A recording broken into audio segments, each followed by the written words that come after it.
Have you met your guru? You have, but in disguise. Let me tell you about this metaphor I learned recently that's been absolutely rocking my world for the past few weeks. So, Ram Dass made this awesome metaphor about encountering your guru in a different form. He calls it your guru in drag, meaning that your guru comes to you with a completely different appearance. They're disguised. And he means this metaphorically, not as a literal person disguised as another person, as the word drag might imply. I like the word disguise because it implies a little more shape-shifting, which is pretty cool. So your guru can come to you in a variety of forms: human, animal, weather, physical sensations, anything. Basically, what he means in his metaphor is that whenever you're feeling an uncomfortable emotion, suffering in general, it can be anything like anger, hatred, frustration, righteousness, betrayal, sadness, despair, hopelessness, worry, anxiety, any of those negative emotions or uncomfortable emotions.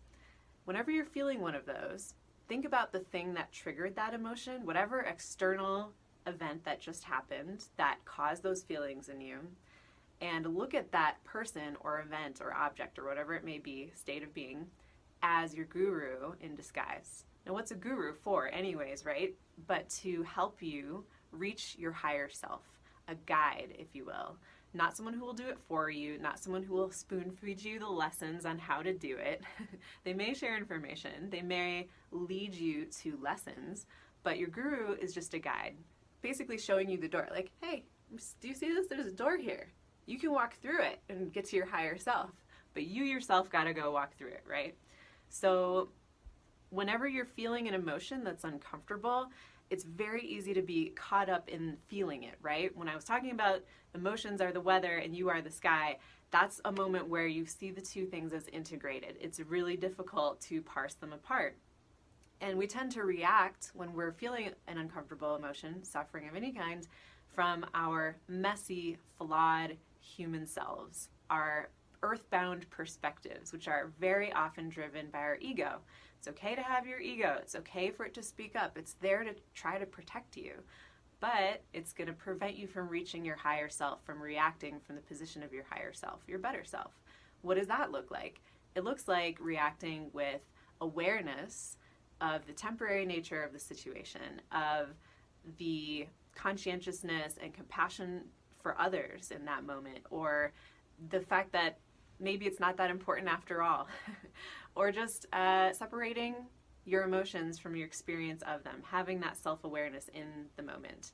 So if you can train yourself to start recognizing your guru in disguise when they come up, it's a way to snap yourself out of the moment and help separate you from the pain that you're experiencing. And it helps you react in a healthier way to that pain, and probably a more productive way too. So for example, I was working at an event a few days ago and a few things went really wrong, things that were not going to plan. And I was getting very frustrated. Why? Because my ego wants perfection and has a need for things to go as planned. So I felt betrayed by the universe, basically. And I was feeling the need for perfection. That's an ego's fear of criticism, right? I was fearing the reaction of a client, worrying about my reputation. So there's the ego again, trying to like hold a good face and worry about what others think of me. I was feeling fear about the uncertainty that I felt regarding what the near future would hold. I didn't know how we were going to solve the problems at hand, and I was feeling very stressed because we were on a very tight time constraint. Some of the things that went wrong were due to my own flaws and mistakes, and other things that went wrong were due to things completely outside of my control. But I was still responsible for fixing it because, damn it, this is my company and I gotta pull shit together, right?